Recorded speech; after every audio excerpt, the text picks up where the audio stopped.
you hear the name Medusa, what comes to mind? A terrifying monster, a woman cursed with snakes for hair. Medusa's story is much deeper than that. It's about beauty, betrayal, and strength in the face of injustice. Today, we'll explore her journey, from a mortal admired for her beauty to one of the most misunderstood figures in Greek mythology. Long ago, Medusa wasn't a monster at all. She was a mortal woman known for her incredible beauty. She served as a priestess in Athena's temple, dedicating her life to the goddess of wisdom. People admired her golden hair, gentle smile, and kind nature. But her beauty didn't just attract admiration, it also brought trouble. In a world where gods often interfered with mortals, Medusa's charm caught the attention of someone very powerful, Poseidon, the god of the sea. Poseidon was captivated by Medusa's beauty. He didn't respect her devotion to Athena or the sacred rules of the temple. Some versions of the story say that Poseidon and Medusa fell in love, while others describe the encounter as a violation of her will.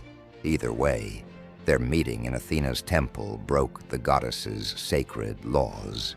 Athena was furious, but instead of blaming Poseidon, she punished Medusa. Perhaps Athena felt betrayed because Medusa's beauty had caused the chaos, or maybe the goddess wanted to protect her temple's purity at any cost. Whatever the reason, Athena cursed Medusa, transforming her forever.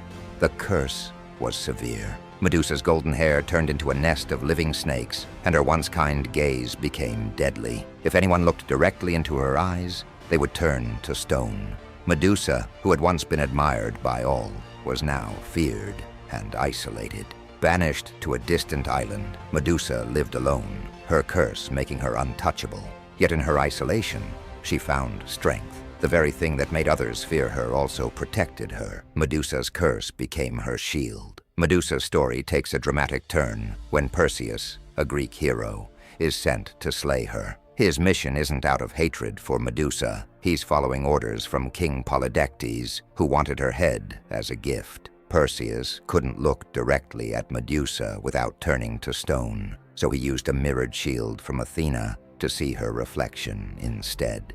As he approached her lair, he saw not a monster, but a woman whose life had been shaped by tragedy and power. With one swift strike, Perseus completed his task. But even in death, Medusa's power remained. Her head retained its petrifying gaze, and Perseus used it as a weapon on his journey home. After her death, Medusa's head was given to Athena, who placed it on her shield to protect her in battle. This act transformed Medusa from a victim into a symbol of defense and strength. Over time, Medusa's image has evolved. In ancient Greece, she was feared as a monster. But later, artists and writers began to see her story differently. They saw the beauty and tragedy in her tale and portrayed her as a figure of resilience and transformation. Modern artwork depicting Medusa as a symbol of feminine strength and empowerment.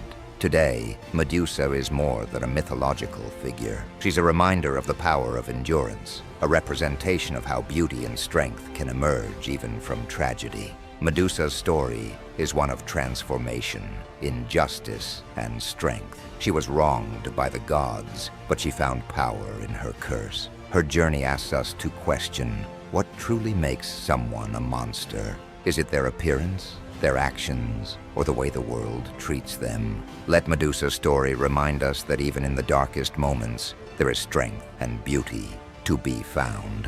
What do you think? Was Medusa a victim, a villain, or a hero in her own right? Share your thoughts in the comments below.